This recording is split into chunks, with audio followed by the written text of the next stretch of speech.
It's Wild Ones podcast time with me, Jimmy, producer Emily, and Francis Cade. It's Hello. a show where we chat about bike stuff.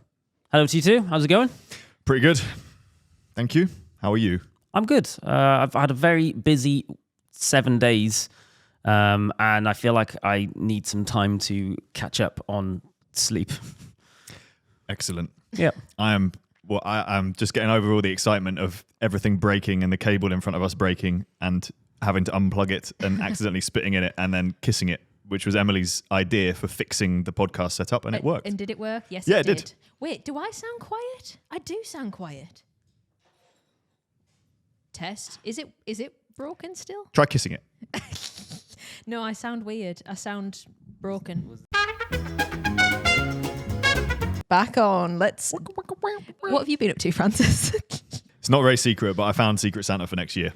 It's next year. As we know, Secret Santa is not secret between us because there's only 3 of us for now. Yep. I have found you the best cycling kit possibly in the world. Yep. And it involves our favourite cartoon character, which we were actually talking about in a video which should have gone live by now because of the width of handlebars that he rides. Spongebob. Spongy, yeah? Spongebob has done a collaboration with Castelli.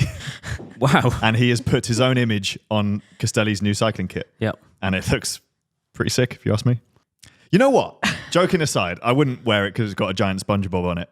However, if it didn't have SpongeBob, the rest of the design that's a banger. Do you think so? Yeah. For the listeners, I feel like a pro. I can put some pictures in the description, or just Google Castelli times SpongeBob or Supreme. I think they are the makers of the SpongeBob in this scenario. Just Google it. And you'll see what we're talking about. It's garish. Google it, you lazy. The collaborative nature of this is actually kind of strange, isn't it? How did SpongeBob get pulled into a Supreme / Castelli kit? It's very He's odd, desperate isn't it? for work, isn't he? Yeah. I'll be honest. I'm in for it. I would absolutely bang that. Would you? Yeah. Not the off-bike stuff. That's weird. But No, the off-bike on-bike is the stuff, one. I'm in. The bomber jackets. I think they're cool. That's the only Was bit that I think is Harrington? cool. The kit is not for me. I think it's one of these things. Supreme is sort of hyper cool, isn't it? I feel like it's very in. But if this wasn't attached to Supreme, I feel like it's the sort of thing you would see on AliExpress and keep scrolling. Or it reminds me of like when you walk into Primark and everything is covered in Lilo and Stitch. Keep scrolling. Yeah. I add to basket when I see items like that. It's part of my job. Fair enough. Business expense, isn't it? Does that count as a business expense if Cade Media buys these for the podcast? There's only 2 jackets, so there's 3 of us. We'd have to share. To describe it for the listeners, the jersey, long sleeve jersey, has a massive SpongeBob on the front and another massive SpongeBob on the back. The bib shorts have a massive SpongeBob on the bum, kind of making a silly face. I guess the people who you're leaving behind in your dust. So the arms have logos all the way down them. So starting from the cuff upwards, on both sleeves, we've got the Castelli Scorpion logo, the SpongeBob SquarePants show logo, Rosso Corso, which I'm assuming is something to do with Castelli. Is that one of their kits or something or other? The Supreme logo, SpongeBob winking, doing a thumbs up, With one eye. a Castelli logo, and then another Supreme logo on the shoulder. There's a lot of Logos going on. stuff going on there. Well, it's a nod to Euro kit. It's like being in you go to a Belgian kermesse, they put as many logos as possible on the kit. You just you make up logos. I would legit wear that. Would you? Yeah. I'd do the bomber. I'm surprised. I thought you guys weren't going to be in for this. I thought it's very reminiscent of Palace times Rafa. I don't know why, but I really just didn't feel the Palace Rafa collab for some reason. It didn't speak to me. I don't know why. Maybe because I'm starting to embrace SpongeBob in my life because I missed the cartoon as a youngster because I was a bit too old. Plays into your nostalgia. Well, no, I'm saying is I missed it. It doesn't do that. Oh, right. I see. You're too old. But I think I'm starting to, we watched some SpongeBob with my mate's kids when we were in New York. So I'm like, oh yeah, this is kind of entertaining. It's a bit random, isn't it? Do you know what SpongeBob is in Spanish? Bob Esponja. Do you know what SpongeBob is in French? Bob L'Éponge. Cool. I can also sing it in French. I will not. Go on. I will spare the viewers. No, you have to do that tune now. in. You have to listen to right to the end of the episode. Oh, yes. And then outro. you get the song. Perfect. I will hold you to that. I'm going to write it at the end of our notes so I don't forget. Do we actually know how much it costs? I couldn't see any prices. I assume expensive. Supreme stuff is like Supreme's expensive. it's like one of those brands, isn't it, where they'll do like a Supreme branded like rule, and it'll be like £700. You'll see on the bank statement on the Cade Media card. I won't. I've just blocked your card. You can no longer I've got do it. 2. I know, I can see, and they're blocked. No, I got the special one. Only I have the app. I know that. Well, different strokes for different folks. That's a saying that I heard this week, and I think it applies here. Okay, shall we get into some news? Some news proper. Did you see the race where nearly everyone went the wrong way? Yes. It was stage 1 of the Volta al Garve, and I'll be honest, I can see why it happened, but you would think, being a professional athlete, you would have done sufficient recce of the course and know that it was coming up. Surely. No. Why not? You're getting paid hundreds of thousands of pounds. Start line of the Nationals, Mark Cavendish, like a metre away from me. He's like, does it go left or right at the end of here? Well, he's unprofessional then. Or don't care about the Nationals, even though he won it that year. So ultimately what happened was very close to the finishing straight was a roundabout. Ultimately, the finishing straight was one of the turnings off of a roundabout, and there was a second turning right next to it, which they were using. It ran parallel. It was presumably a dual carriageway on the other side of the road. So that was the bit where the motorbike peeled off to let the final finishing straight do its thing, and there was all spectators down this other side. And for whatever reason, a large proportion of the peloton followed the motorbike down the stretch of road next to the finishing straight, which was also full of pedestrians and spectators watching the race. I'm so thankful that didn't end up There were being people a standing disaster. in the road Yes, as well, because yeah. they're not behind the barrier anymore. With bikes in sprint Yes. mode, probably going 70, maybe 80 kilometers an hour. Thankfully, Wowee. most cycling fans know what to do, which is not stand in the road Stay with out a of the way. cardboard sign. So ultimately, the peloton that were no longer on the race technically finished first, but on the actual finishing straight, Filippo Ganna for Ineos won the sprint, was very happy with his win, arms in the air, as you would be, being the first person to actually finish the race. Amazingly, I feel bad for Ganna because they then, what's the word for it? Retrospectively cancelled the Cancelled stage. the whole stage, so he didn't get the win. So well unfair. It is properly unfair, isn't it? Because he won. He literally won. It's not his fault that other people were less prepared. I feel like he's still, in the eyes of the world, still has the glory of winning. And he did win. And there's photos of him with his hands in his air. If I would like retrospectively DQ, like the whole race was cancelled, everyone would be like, remember that race that you won but didn't win? But you did win it. He did win it. I actually have a scenario like that with one of my mates. It was one of the first triathlons I did. And I miscounted the bike laps. And technically, I did one less bike lap. So you could argue that, yeah, okay, fine. I should have been DQ'd. Yes, fine. I should have. And you weren't you? Yes. Yeah. But my point is, had I done the extra lap, I was so far ahead of my mate that I would have still beaten him by miles. Oh, you can't possibly say that. No, I can. I can't. can. I was miles ahead. In Jimmy's heart, he knows he won. Yeah, exactly. In Ganna's heart, he knows he won. Yeah, the rest exactly of that. time. They are not comparable scenarios.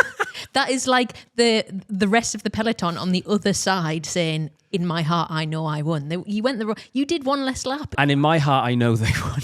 You know they won.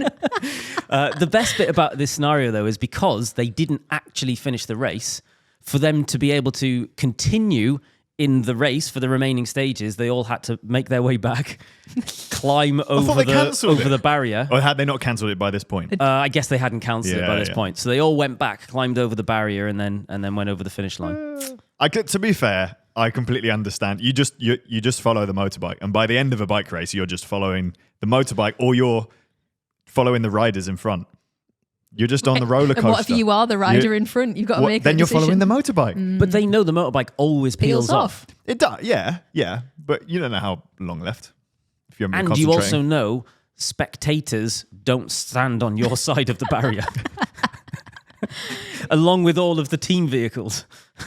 It could have been a lot worse. Did you see the Volta was ended up being won? The overall race ended up being won by Jonas Vingegaard. I did, yeah. Who was apparently riding Ooh. 150 millimeter cranks. Oh, little. But he's little. He is little. He's really small. Well, you say that. So, for context, according to the internet, which is rarely wrong, his height is apparently 1.75 meters or just under 5'9". So, you guys. We measured, that's an inch shorter than me. Okay, in the morning. In the morning. And an inch taller than Jimmy. Okay. so yes, on the littler side, but 150 mil cranks is rare. Yeah. It's the move is happening. The move is happening. We're seeing, so like the 170 cranks, I have heard rumors of 170 cranks effectively certain brands are going to stop manufacturing them altogether.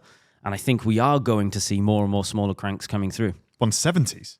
You mean 172.5s? Sorry, yeah, 172.5. Yeah, 172.5s. I'm all for it. What if you're really tall, like 6'7"? Then you'll be no fine. one cares about those people. Oh. Nah, that's savage, isn't it? There should be cranks at both ends of the size spectrum. Yeah. Generally, tall people need a longer crank. Short people need a short crank. It's not rocket science, is it? But it's the pros are using shorter cranks than a normal person their height would be to get their saddles lower, basically, to get more aero. There's definitely a point where it becomes too short, but he's winning races on 150 mil. But I think there's always someone shorter. There isn't always someone taller. So actually having lots of options in smaller cranks is good, because then it flows into like children, for example. So if there is more cranks available in 130, 140, 150, 160, then there is always going to be options available for people. Maybe they'll start making frames with a lower bottom bracket as well. So, for example, there are two super premium brands making super expensive cranksets, and I think they're both titanium, actually. One's called 5Dev, and the other one is EE. So, Cane Creek's premium bit, EE. They both do a beautiful titanium cranks. The 5Dev one goes down to 130 mil. Really short. Really Appleman short. as well. Do you know Appleman? No. They just released a bunch of new like colorways and stuff on Giles' bike, my friend, who has achondroplasia and needs super short cranks. And I think they were testing 140 mil cranks. Yeah. They go even shorter than that. I think he's settled on 145s. I need to check the video. But they're extremely short, which means the bottom bracket of the bike was able to be designed lower. It was custom frame, which means lower center of gravity, which means a better handling bike. Mm-hmm. For some reason, all bikes have the same bottom bracket drop no matter what size you go for. So maybe this will be the leading the way in frame design changing a bit. I really like, actually, the pros are running shorter cranks and narrower bars, because it's forcing brands to have to stock more because people are buying more, which means that actually there's better availability for small people. Yay! I hadn't really anticipated that the impact of the pros and the tiny number of people at the top which are trying to buy stuff like the pros is actually forcing better product availability further down the line. So now we just need pros riding more appropriate geometry and with shorter reaches, but unfortunately that's not going to happen. Well, the women's pro peloton, which is becoming more established and funded by the day, they're going to demand the right size bikes at some point because the availability, we know there is not enough smaller sizes, particularly for women, because they use the smaller sizes. Okay, they're athletes, so they can tolerate extra long reaches, but I think it's still going to be a net benefit for the average rider. Meanwhile, Strava is cracking down on e-bikes, infiltrating its leaderboards. So the company said all activities uploaded to the app will now be automatically analysed by a machine learning model. And it'll look at 57 different factors, including speed and acceleration, to determine if any part of the activity was recorded on an e-bike. It says it's already successfully doing this to flag vehicles. In fact, users are now flagging 72% fewer activities as in a vehicle because their system is catching them first. And it's now rolling out that technology further in its latest update.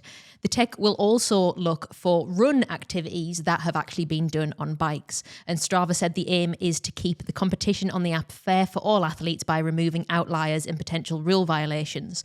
And the platform's rules, because I know that you'll probably want to know this, the platform's rules do specifically state that users should not upload public ride activities which appear on leaderboards if they include data recorded in a car, a motorbike, an e-bike, or by pacing a vehicle. If anyone's got the data to do this properly and well, it's Strava, isn't it?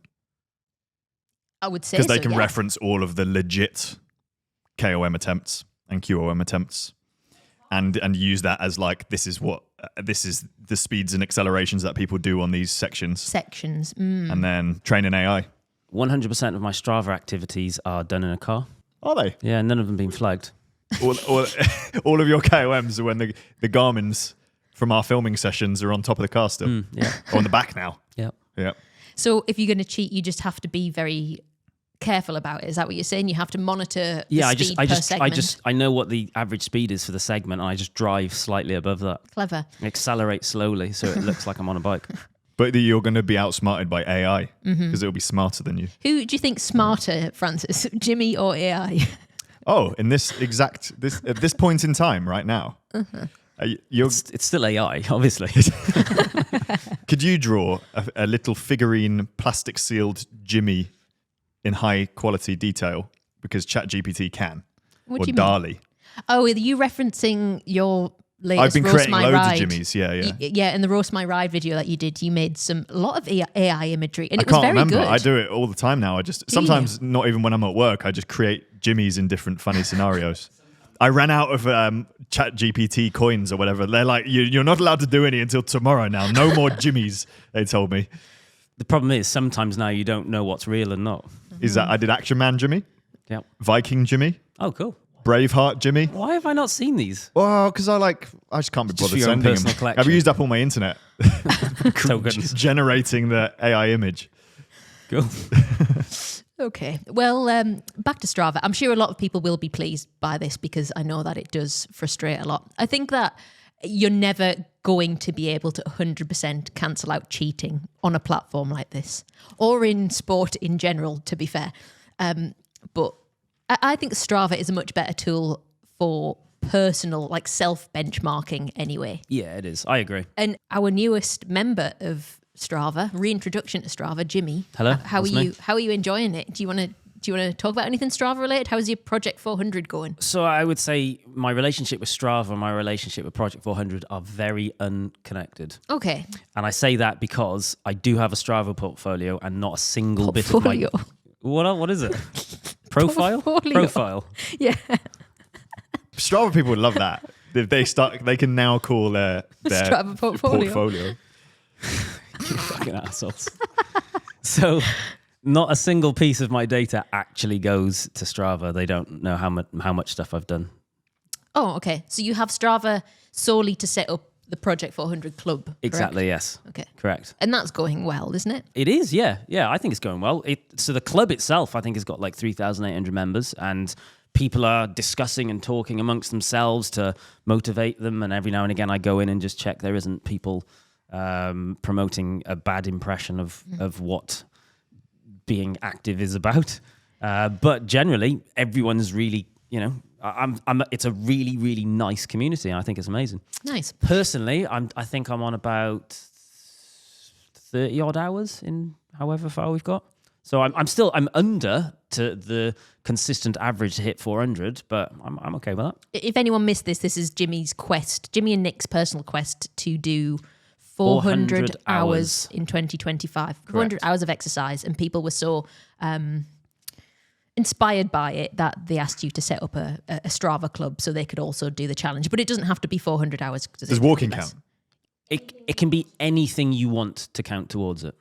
Sitting. So if you think that has value to you, Does sitting have value to me? Yeah, well, of course it does. Well, then if you want to not log, exercise, if though. you want to log that against 400 hours for something you want to achieve, then go for it. Do you remember our conversation the other day Probably not. about how much exercise is healthy? And I think we both agreed that it's probably about an hour a day. Oh, okay, yeah. The equivalent of.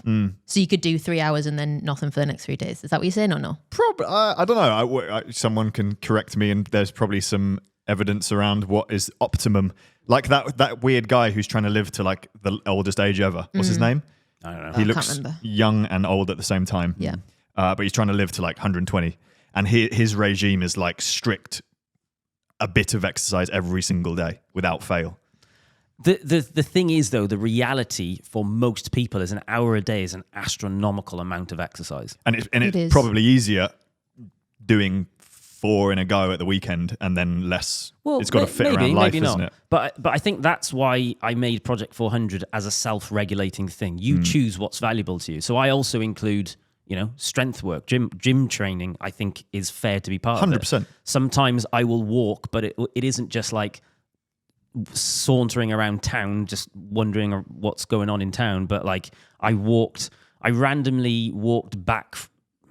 What did I do? I dropped my car somewhere and then I walked about 4 miles into town to then get a bus home or something or other. And I was just like, well, this is like a proper walk. I'm walking for function. Don't be walking elitist. I think sauntering is highly underrated. Yeah, but Especially if you're a cyclist and you only ride bikes. it was a zone 2 walk is what I'm getting at. Okay, yeah. But every walk is a zone 2 walk for me. I'm just like, whoa. Obviously running, ultimately there's lots of things which contribute to like good health. And I think people shouldn't discount them or think like I have to do a training session or I have to do a bike ride. There's lots of things that are really, really useful and healthy and good for you. And when you add those things in, then hitting an hour a day becomes much more achievable. But even an hour a day, including that, is still a lot of time, especially if you've got children, really overwhelming job or whatever. Just sometimes life gets in the way. It's why it's good to set it up as a self-benchmarking thing rather than a competitive thing. Because as soon as you add the competition, people go, well, that shouldn't be allowed. That shouldn't be allowed. But and also one of the challenges is like I've had to do quite a bit of travel for work over the last 2 weeks. And when you factor in that, you're always going to go, oh, well, actually, I can't do an hour of exercise. And then being okay with that and not then trying to go, oh, well, now I have to do 2 hours a day. Actually just being like, well, no, that was fine and appropriate there, and I'm not going to try and chase that, and I'm just going to keep going through. Actually, how many steps would you do walking around that bike show as well? I didn't look, no idea. Probably loads. Probably. okay, so I have another big question for us this week. And it comes off the back of every time I go on YouTube now, I get served watch YouTubers. And I'm excellent. only assuming it's thanks to you, Jimmy. Probably. So I almost never click on them, but I saw one title that caught my eye, and it was, if I was to start my watch collection again, I'd buy these first. Ooh. And I thought it would make a very interesting topic for us too from a bike perspective. So the big question is, if you were starting your bike collection from scratch now, what would you buy?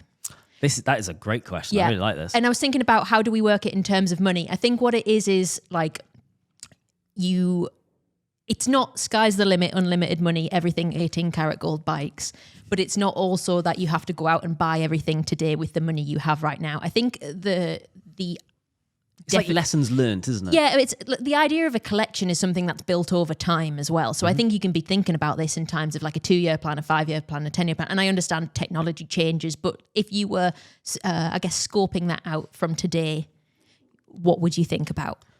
How should we do it? Should we take it in turns? Yeah. How about Francis? You tell us first. Maybe you want to give some context as to your current setup. What's right about it? What's wrong about it? What you would change? It can be stuff that we already have. It doesn't matter if we. It's one of the existing bike. So what it is if I took away all of your bikes today, what would you do and how would you go about building up a new collection? So that could be rebuying a bike that you already have if if it's right, but also thinking about what's wrong or what could be better, what could be updated.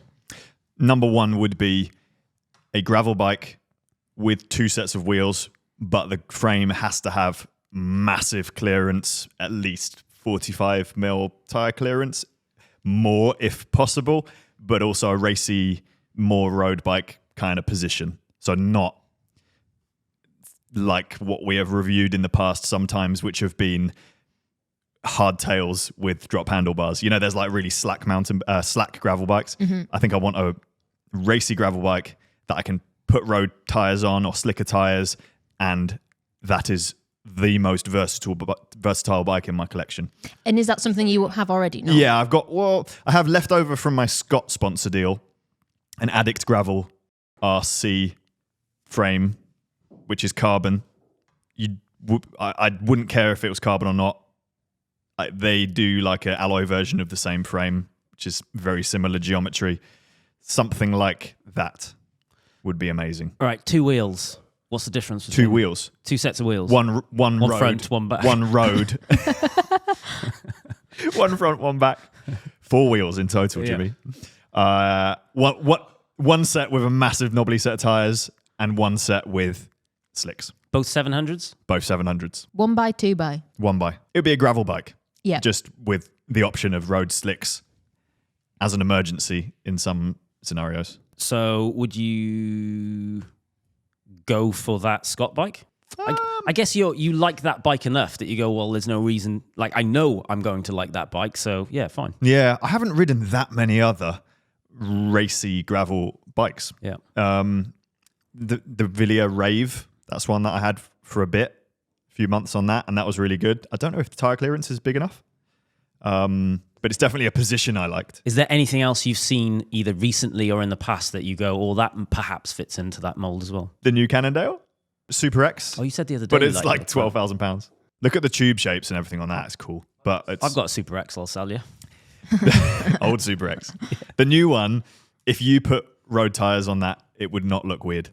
Did this used to be a cyclocross bike and now they've changed it to be called a gravel bike? Super X, yeah. Super X was their like proper cross racing bike. They had the Cade X as well. But as I did some looking on their website the other day, and they only have the super high end one. They make one like cyclocross bike, and it's only extremely expensive. Anything else on that one? Anything else to add, anyone? And it would be black, so the dirt doesn't show. Nice. Okay, what else would you get? Next one would be an out and out road bike, purely for when I go riding with people. As me and Jimmy just discussed, I now pretty much exercise 1 hour a day, which means if I go riding with people like Lawrence who ride 20 hours a week, I need all the help I can get. Yeah. And I would like to have in my collection a fast enough road bike for that. And Is that something you have already? I've got a blue Villia hanging up on the wall back there. Also a sponsorship deal. Also was a sponsorship deal. Great bike. And Great looking it bike. is a great looking bike. Yeah. If they still sold those Villias, which I'm not sure they do, there's nothing wrong with it. If I was to save up a bit more money, I could go custom.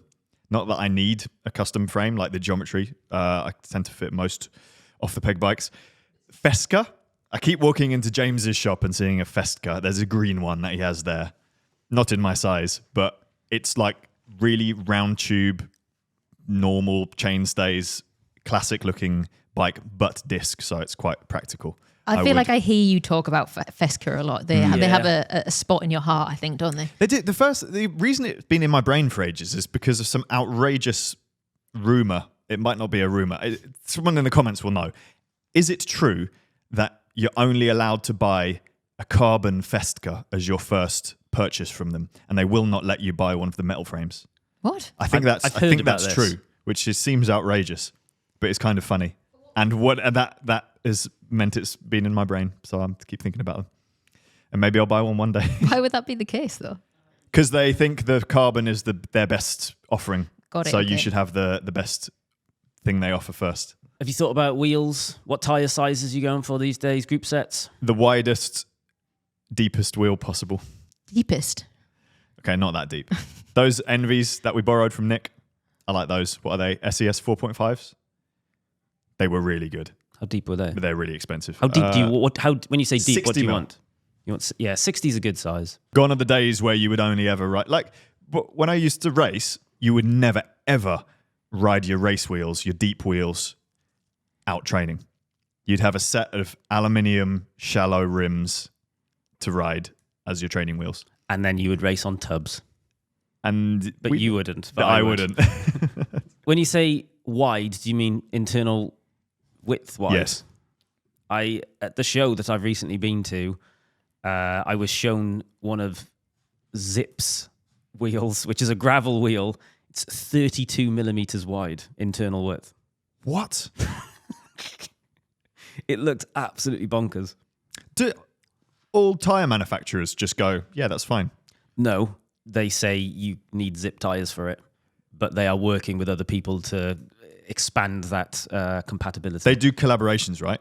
I'm sure I saw some like Michelin zips or some Goodyear zips. They do things like that, yeah. But they're Zip branded. Well, that's annoying. I don't want to have to use a specific Zip tire, but a lot of the competition, or a lot of the wheel brands out there now, are going up to about 25 mil internal width. Okay, but not everyone. So or not all wheels are that. It's still some are 19s, some are 21s, some are 23, and then a few are 25s.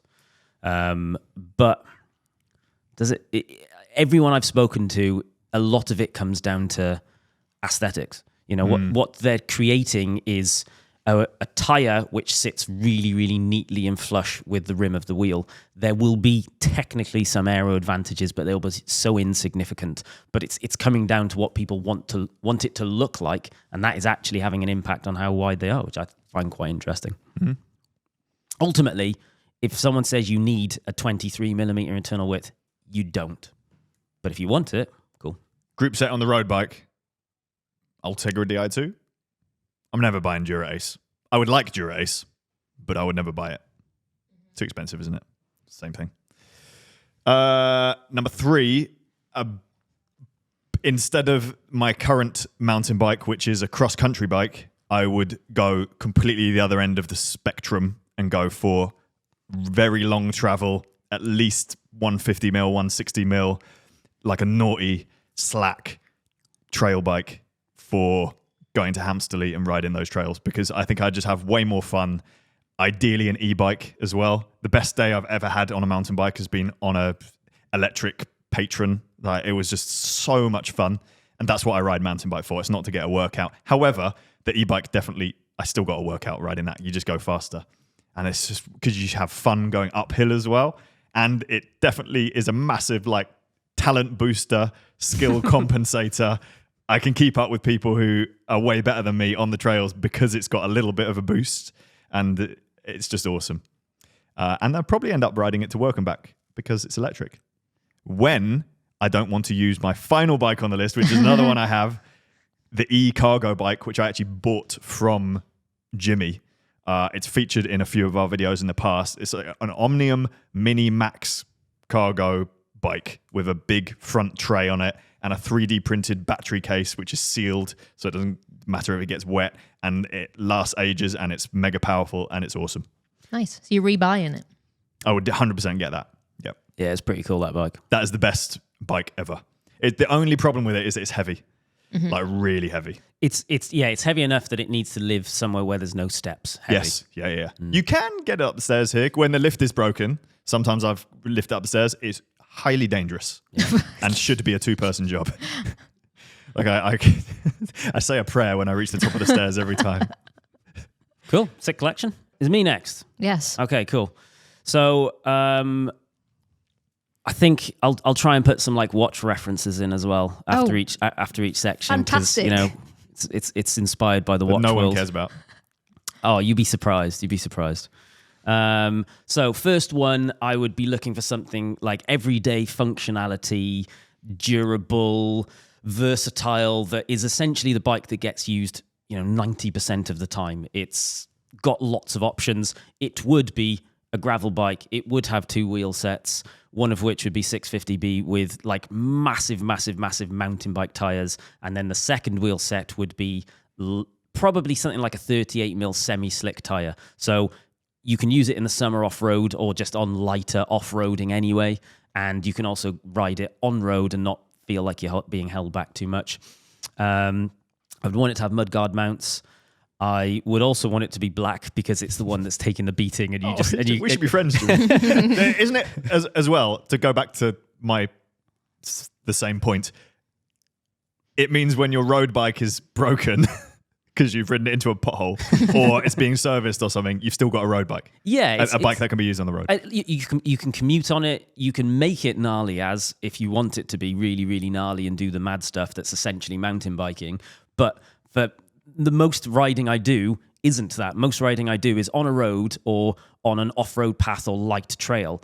And I want something that I can be riding on the road and go, oh, do you know what? Actually, I'm going to go to that field over there and not feel like it's a sketch fest.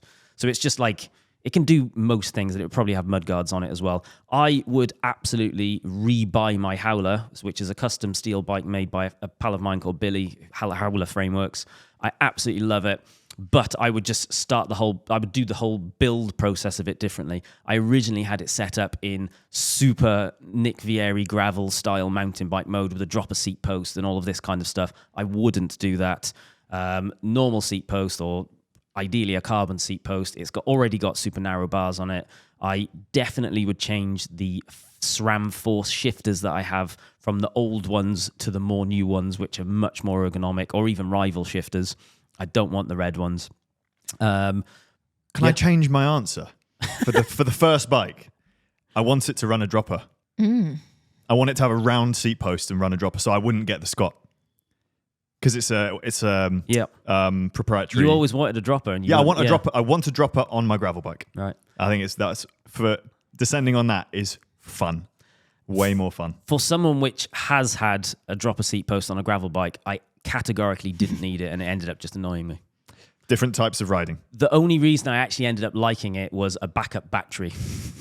Also a great reason to have it. Which could have just gone in my pocket. No. £800 dropper. Worth it.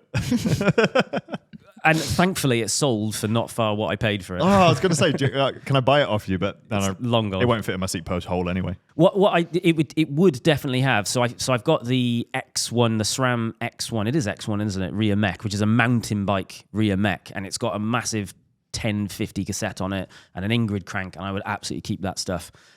In watch terms, I see that, this is my watch bit that I'm going to do.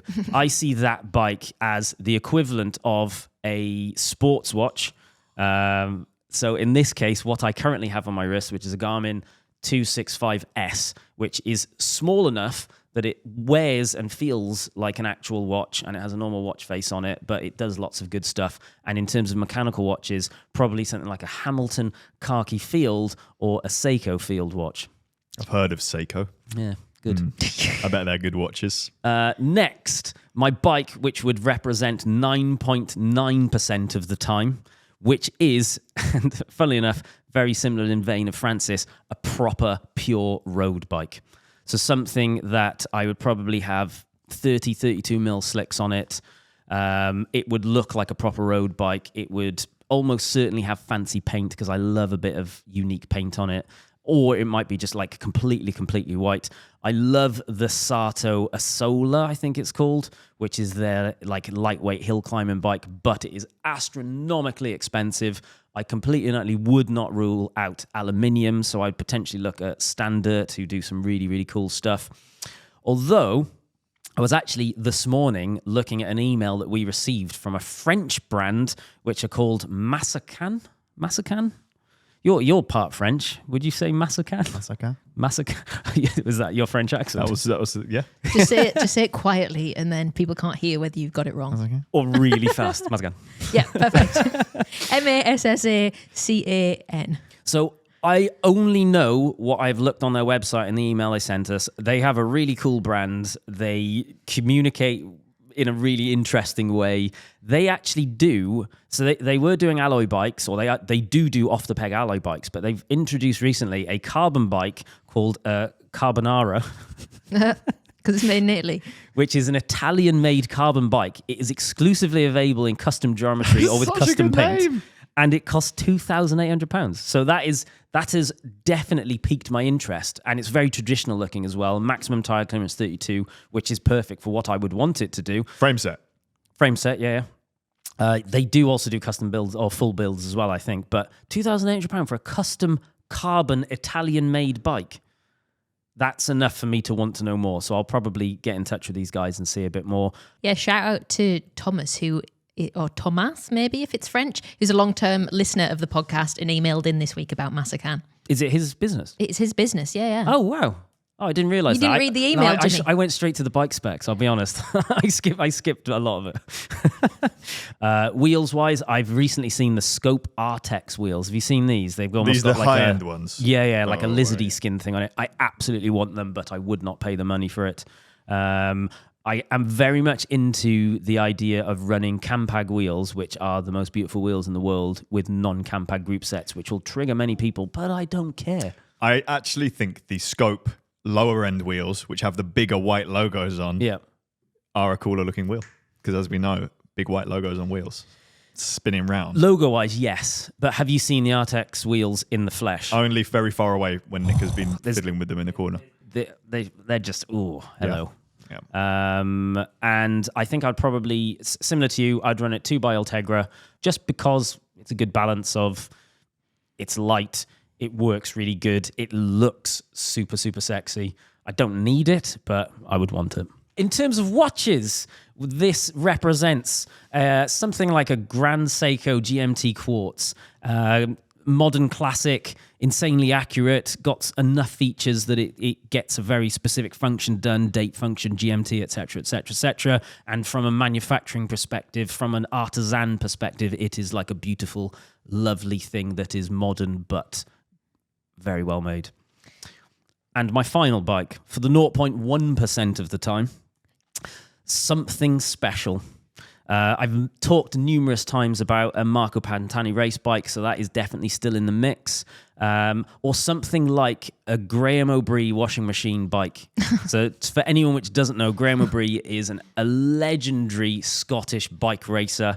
He went head-to-head with Chris Boardman in the early 90s for the hour record. So like a track bike hour record. And the difference between the two of them was Boardman was part of the system and was on custom-made, super expensive Lotus carbon bikes.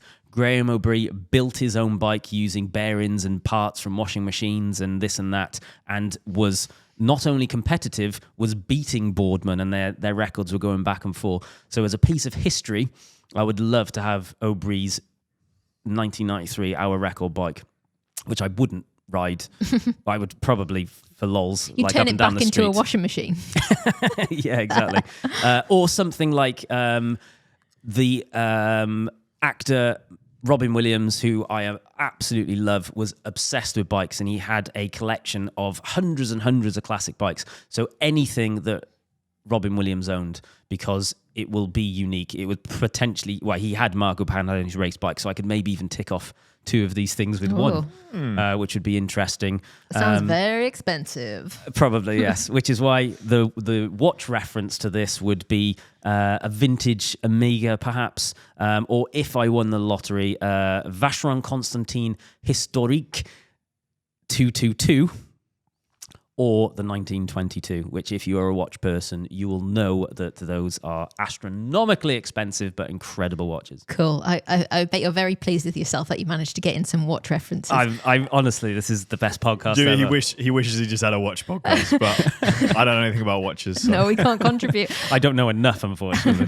I guess for clarity, you mentioned Garmin. We should say we are sponsored by Garmin, although technically out of contract, so maybe not currently sponsored by Garmin, but that isn't the reason that you added it. No, I've added this in because we have lots of people which will wear daily tracking monitoring watches. Yeah. And what I like about it is that it wears like an actual watch, which is what I like. Nice. Well, we're running over for time. Do you want to hear mine? Yes. Okay. Absolutely. I think most of our owners will probably prefer to hear yours than ours. Okay. Well, mine is very short and sweet. If both my bikes were gone, I wouldn't miss them. As many of our longer term listeners will know that I'm going through a bit of a hate relationship with my bikes. They're just not comfortable. I've started upping my riding more lately, and I had a little bit of time off the bike, and what I've learned coming back to it is, still really uncomfortable, and actually even more so now because I'm trying to get over the hump.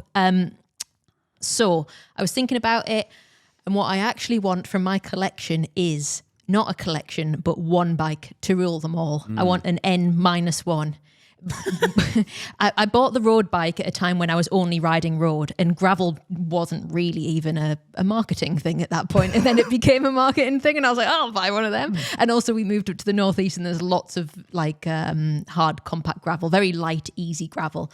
So which I try to ride on my road bikes, and they were getting scuffed up. So I got a gravel bike, and great. But I think actually what I want is an all road bike. So ultimately kind of the same as yours, a racy style gravel bike with 2 sets of wheels. And that is all I'll have, because it's going to be less maintenance, just dealing with one bike. I don't like the fiddling and faffing with bikes. I don't like having to remember to change over the saddlebag and make sure you got all your spares and da-da-da-da-da. I like the simplicity of just having one bike and only having to organise one bike. It's less storage, and also it's more money that I can pool into one thing rather than having to split funds. So that's what I like the idea of. There are not a lot of options as someone who's a little bit under 5'3". I have been looking at, and I'm not sure if it's the one, but it's the closest right now I am to potentially maybe the one, is something like the Basso Pelter. It's like a racy gravel bike, apparently. It's light enough that I would be able to carry it around myself. Weight is something that's actually really important to me, not because of the performance aspect, but from the aspect of I am incredibly weak. And I just, I don't do anything with my arms if I can avoid it. But there will be times where, we keep our bikes down a set of stairs that I would need to lift them up by myself to get out of the house and not trash the house on the way out. Need to put it on the back of a bike trailer, which we now have. To be able to take it to places if I want to do that. And I think just having that peace of mind is something that's really important to me. I think I could probably get a build for around 8 kilo, maybe just a little bit under, I think, at an XS frame. 45mm tyre clearance on 700C wheels. It's carbon. It looks nice and slender. That's what I want from a gravel bike, something that almost looks like a fast road bike. So that when you put the fast, slick tyres on, it doesn't feel out of place. Yeah. Yeah, and a caveat is I'm still not sure their extra small is small enough for me. If it isn't, then I don't know, maybe I'll have to go custom. And this is specifically why the Basso is even in the list, because Totally. it's one of the few that yeah. might be small enough. Do you know what? They weren't even on my radar. I've never seen them in real life. I've never really even thought about them. But then you guys did that review of another Basso. SV. And I thought, okay, maybe I'll just have a look at them. And actually, their extra small looks small. On paper, it might be the winner. Yeah. But then you couldn't get a road bike that matches. Not that you want one, but it doesn't. The SV definitely doesn't go small enough. Yeah. Do you know what it is? Shame. That's actually why the collection doesn't include a road bike. Because right now I'm so uninspired. I'm kind of, I hate that it's coming down to lack of choice rather than like, oh, here's all this choice. What would I actually like? It's coming down to necessity. So right now a road bike's not even on the cards, but I would love just a sort of do it all bike that ticks as many boxes as possible. Mm-hmm. Would you go electric shifting? No, I wouldn't. I still wouldn't.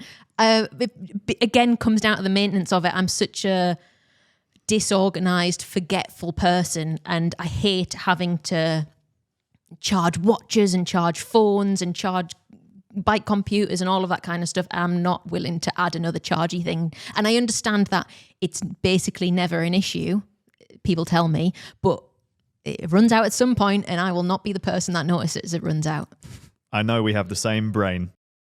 I run out of battery halfway through my rides. Exactly. Quite a lot. Yeah. All I need is the dropper, Jimmy. Yep, as a very expensive battery carrier. holder. Yeah. Maybe we should just 3D print some like SRAM battery holders and just like put them on little mounting places. Just everywhere. It's like the little multi-tools. Could just have 1,000 delivered, please. And little 3D printed holders for them, yeah. Oh, maybe we should actually do that. That'd be kind of cool. It's like on your fork, just a little tool. Cool. Well, shall we move on to some unpopular opinions? Yes, please. I'm going to read out some cycling hot takes. We'll debate them and then decide if we agree or disagree. First up, Sam says, "Hi, Emily, Jimmy and Francis. Absolutely love the podcast. And Francis, your vlogs have inspired me and my wife to take the plunge, and we're now about to start our second long-distance bikepacking trip across Europe." Oh, amazing. Yes. Nice. We wouldn't have done it without your informative, relaxed and humorous videos making it all accessible, so thank you so much. Humorous? What videos are they watching? We find each other funny, not expecting anyone who watches them to react the same way. But apparently some people There do. we go. There we go. Maybe it's just, when you watch someone laughing and it's funny. Yeah. It must be that. It must be because that, yeah. the actual thing, the words that we are saying are not funny. It's just more like I laughing because of your face. Things like that. No, but this is talking about your like trips, and I've only been on one or maybe two. Lawrence's face. Okay, my probably extremely unpopular opinion is carbon bikes are like fashion clothing. They look super cool when they're released, but actually look dated quite quickly. Carbon bikes from just 5 or 10 years ago look much older than the equivalent metal tube frame bikes from the same time frame. Discuss. He says, keep up the awesome work. Love tuning in every week and love seeing more of my hometown, the Toon. That Villiers 5 years old. It looks exactly the same as the high-end. But if you put a modern set of wheels on there. I guess the metal tubing frame bikes, they always have a look of vintage about them because they are always the same thing they've always been. Pretty much. Well, they add the changes are small. Like Rob Quirk's frame sets. It's our mate Rob who makes steel bikes and titanium bikes now. He's now started like 3D printing little parts and doing things like that. So it's little changes. Like that looks nothing like my Moss bike, which is steel lugged steel, which looks older. But with modern components. And modern paint. And that looks nothing like a steel lugged bike with old fashioned components. But if you took a non-bike person, if you took ads, all of those steel bikes look the same, all of those carbon bikes look the same, except for the paint jobs. Yeah. I actually think I disagree. I think I do. I disagree. I think there are old bikes that also look modern and there are new bikes that look old-fashioned. Everything comes around. So if it looks old-fashioned, it'll be new again. Mm-hmm. It'll be in style again eventually. Yeah, I don't know. I have a real soft spot for carbon. I haven't really ridden much else, to be honest, and I don't necessarily want to, and perhaps ignorance is bliss, but... It's quite funny, isn't it, that of the three of us, you're actually the biggest bike snob. Has to be super lightweight. Yeah. Has to be carbon. Yep. Has to be disc brakes. I just want one 8K Basso, please. Yes, exactly. We got a tiny tri-band that'll fit you. You're like, no. Too heavy. Yeah, okay, fine. You covered yourself with that. It's all a ploy. Oh, I'm so weak. I'm just a little Oh, girl. no. I need the really expensive... Let me guess what's going to happen. We're going to find a reason why the Basso doesn't quite work, and it's going to have to be a custom Sato, isn't it? Oh, well. So back to, do you agree with the unpopular opinion? Carbon bikes are... No, they look dated respectfully disagree. Okay, fair as enough. we have pointed out. I mean, I think maybe he appreciated that because he said it was probably extremely unpopular. Okay, next one from Anders in Sweden. Unpopular opinion. The slowest rider, I like this already, the slowest rider is the one who really needs the most expensive bike, aka the lightest and fastest with the fastest tyres, just to keep up with the Saturday group ride with some dignity. Where I live, we have wonderful, really fast gravel roads. I bought a really light and fast gravel bike with expensive tyres. I believe it's helping me lots, even though I'm hardly the typical buyer of that bike. Anders is speaking my language. Yes. This is why the road bike is in my list. It's exactly my reasoning of if I want to ride with Lawrence, I need all the help that I can get. I'm sure a lot of people think like that. Yeah. The only thing I would debate is the slowest rider needs the most expensive bike. They don't need it. No. But they would benefit the most from it. Yeah. But my opinion on this is... Don't ride with those people if they're going to drop you. Well, no, because they might be your mates. What I would say is good riding etiquette. Like, for example, being safe that you don't take turns on the front and you actually just get pulled along. You save a lot of energy. It makes way more difference than the bike choice. Yeah, totally. Like, you will save so much energy by being... with good etiquette, riding on a wheel safely, not taking turns on the front, and you're getting pulled along by your mates and you still have someone to chat to, than being the one on the front. Like that's going to make a huge My difference. argument would be if it's just me and Lawrence on a ride and we're sat next to each other because we're not riding in England and getting beeped at, and we are chatting, I want to have a road bike, not a gravel bike with slicks on, because it's just like that. It's just a little bit faster. And then that compromise of like he's riding a little bit slower than he wants to, I'm riding a little bit harder than I want to. Do you want to know the becomes other less. thing that you could do is you go, oh, Lawrence, do you want to go for a ride? Yeah. Strap an inner tube to him. Bring your mountain bike. He has done that on trips in the past. In fact, Thailand, he rode gravel tyres on purpose. Exactly. There you So go. he was slower. There's other ways Great to choice. look at it. We also started just giving him things to carry. He never brings enough bags, like purposefully, because he knows that we'll start putting like, here's a stone Buddha that we bought for you. Here is an unpopular opinion, which I'm not sure if I agree with, but it's an argument off the back of Anders' thing. Maybe the slowest rider doesn't need the most expensive bike. Maybe they would benefit more from just an e-bike. Yeah. Oh, well, yeah, definitely. If it's flat and they're riding fast, then they're not even going to be hitting the E. Yeah, then you're just riding a heavy bike, which Yeah. is, again, English e-bike problems. If you In America, you'd be fine, right? Because it's just constantly kicked in. if you live in the northeast like us, then it works because it's so hilly. You're actually going to be having a better time on the climbs. There was a chap who came on one of the Atticus group rides years ago. Do you remember? Yes, yeah, he had yeah, an yeah. e-bike, didn't even notice. Yeah. And then he's like, oh, I've got an e-bike, by the way. But, Yeah. Because I think the thing, because he's talking about just to keep up with the Saturday group ride, I think the thing that stops people from turning up with their e-bikes is people go, oh, you've got an e-bike. Da, da, da, da, da. Yeah. It's the comments. Whereas you could turn up with the most expensive flashy bike and people won't have anything to say, but it's achieving the same thing. But I think it's actually the negativity or the snobbishness that surrounds e-bikes in the sort of performance-y space that stops people from going e-bike. Because Yeah. I definitely feel that as well. You said, why don't you get an e-bike and then you can come out with the faster boys? And I go, because I don't want to be the girl on the e-bike. And honestly. girls, and the faster girls. Yeah, totally. Yeah, but and there are a lot, and that's also why I don't ride with them. But and I probably would benefit from an e-bike, but there is a part of me that goes, I don't want to be the other, I guess. Do you have an unpopular cycling opinion? Well, we want to hear it. Send yours to wildonespodcast@cademedia.co.uk and you might feature on a future episode. And don't forget, you can also send us in your questions and comments for listeners' takeover, like this one that we have from Christopher, who says, love the show, been listening since episode 1. Thank you very much, Christopher. On the subject of bib shorts and the question last week of how often to wash them, I started cycling about 2 years ago, and when I got my first pair of bib shorts, I would wear underwear underneath. A few months later, I was talking to my friend and somehow it came up that he didn't wear underwear under his bibs. Since then, I've realised that pretty much no one wears underwear under their bib shorts. But despite this, I still do. I wear underwear when I play football and do any other physical activity, so why wouldn't I wear them when I ride? Also, I think it keeps my bibs cleaner because now there's an extra layer of fabric between my sweaty undercarriage and the shorts themselves. I only wash my bibs probably every 5th ride unless it's summertime and I'm extra sweaty, then I'll wash them more frequently. So I say if he's comfortable whilst wearing underwear and he's happy doing it, then there's no issues at all.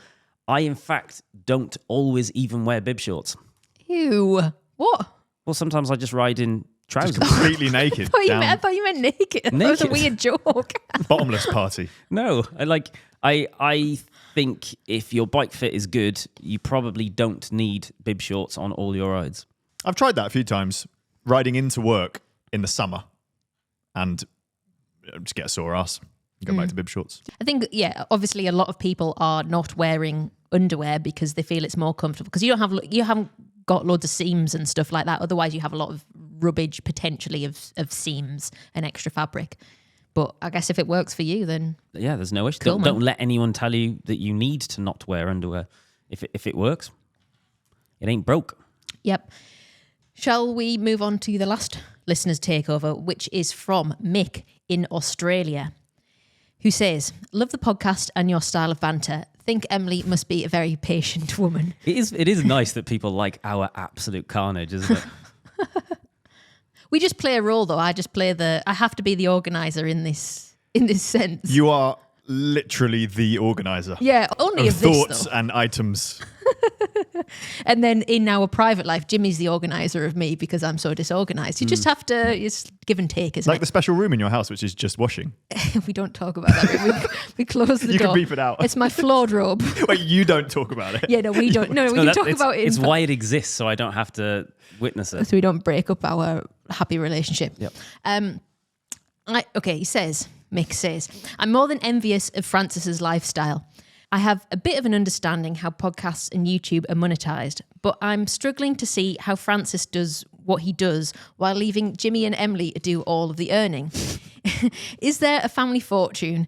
Does he do a bit of dealing in a dark alley at the back of Brixton, or is there a money tree in some enchanted forest? Is Cade Media much bigger than the bit we engage with, and YouTube and podcasts are just a side gig? Can you share a bit of insight? Brixton?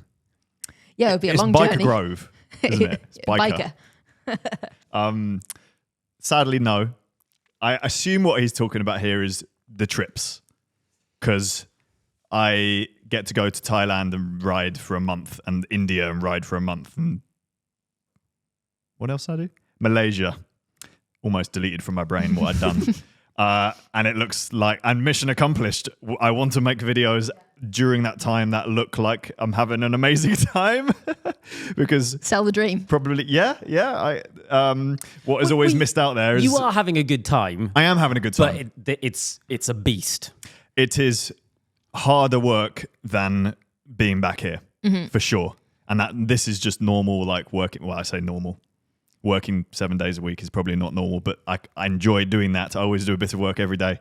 On those trips, it is like riding 8 hours a day, filming every 5 minutes something, keeping a running tab of how much I've filmed, all of that stuff. And it does become like muscle memory in a way, like vlog skill, memory. isn't it? Yeah, which is I've got good at over many years. But then you finish the ride and then it's 5 hours of laptop work. So we're not really filming that portion. And the trips, you probably comment more about this than I can. They wash their faces financially.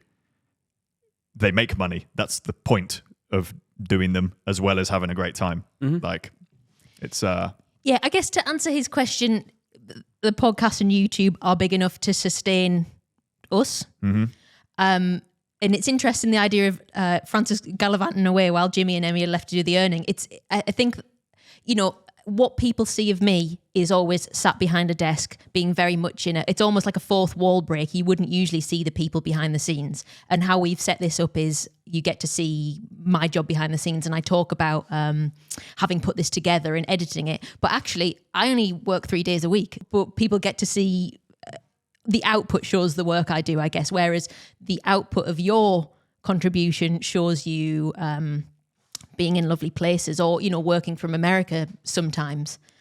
So maybe that's the misunderstanding with it. I think often the amount of work that goes into one video is massively underrated. Like one produced video will probably take 3 to 4 days of work. And there's obviously not a huge amount of days in a week when it comes to us, how much we want to put only out. possible because there's back catalogue of footage.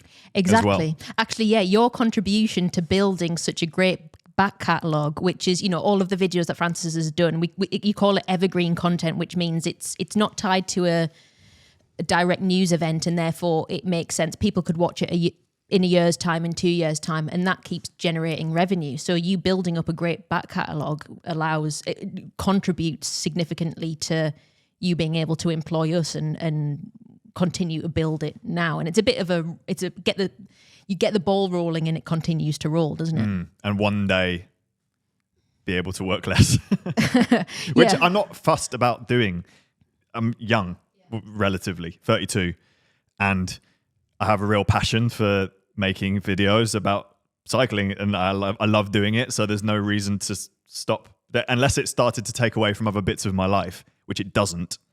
Then, which is what vlogging definitely did, but in the current way we work, it doesn't. I don't mind that I'm doing late nights or I'm on the sofa and there's a film on, but I'm actually just writing a video on my phone. I don't mind doing it. I really enjoy it. And if that changed, I always try and think at least once a month, am I still enjoying this? Do I need to adjust anything? And analysing that, I think, is important. But I think when you look at anyone doing something well, they make it look easy. And I think that is a thing that you do, Francis, very well, is make bike riding look easy? We were talking about this the other day. We were saying, because you were talking about you had a saddle preference, and we were like, do you have a saddle preference? I literally gave you the most ridiculous wavy woo saddle. You put it on a BMX and did an Everest on it, and you did not complain once. You don't have a problem. You don't care what saddle you use. Didn't my face complain? Inside my head I was complaining. And I think that's it. What you put across is, like, we are in a space where we are talking about people's hobby. We're talking about what people do for fun on their off time. If we were going, oh, this is really hard, I had to stay up late and edit this and da-da-da, it sucks all of the fun out of the content that should be fun. We're making people content to consume about their off time, and therefore you have to put yourself in that mindset, and the work side of it, the behind the scenes side of it, stays on that side of it. But I think that's why potentially it looks maybe from the outside like you're having a wonderful time, and you are to the most extent, but it doesn't mean it's not work, I guess. I can do a live stream every time I'm on the laptop if you want. Patreon only. Nice. I think probably the other thing that it probably on the surface perhaps doesn't look like, but we all definitely from overflow from our Atticus days and just how things are, we all run a relatively lean life. Our actual lives don't cost an astronomical amount of money. We live in the northeast of England, which has the best value for money properties in the entire country. We don't spend tons of money on like life things. We talk about expensive bike stuff that we'd like to buy a lot, but we rarely actually end up buying it. Yeah. No car. That's you a don't big have one, a isn't car? it? Yeah. Big saver. No children. I think personally, I'm quite careful with using money for what I deem valuable, and experiences is the top of the list. It's not stuff. So, I don't know, with things like clothes, always wear a black t-shirt. I'm always in Lycra anyway, so what are you going to wear clothes for? And there's definitely at one point in my life where I was only ever wearing my team polo t-shirt, pajamas, or a skin suit. That was a great way to live. You also have a set of clothes at our house if you ever cycle over, so you can put some. Do clothes. I? Yeah. What is it? I've probably been looking for it for ages. An orange sweatshirt. Really? That's where that is? I've got some bad news. I binned it. No, you did not. I did. I was fed up. I was fed up of that drawer being unusable with his crap in it. Just put it in Emily's room. No one will notice. You cannot How tell. rude. In Emily's special room. It's organised chaos. It's not organised. Have we answered Is it that? the end of the podcast Yeah, yet? I think so. So Probably. I think that is all for this week. Thank you very much for listening. I wonder if you managed to get this far. I'll look at the analytics and find out. Make sure you subscribe so you don't miss out on the next episode. Thank you very much and goodbye. And you guys are going to say goodbye, and I'm going to remind you that you've got a song to sing. Yeah, au revoir. Goodbye. I only know one line. Oh. What? Il vit dans l'ananas de la mer, Bob le ponche. Second line. You can't say absorbent and yellow and porous in French. Is that the next bit? I don't know it in English at all. I only know the French version. Okay, fine. I feel like that was an Bob le anticlimax. ponche. But Bob le ponche. Bye.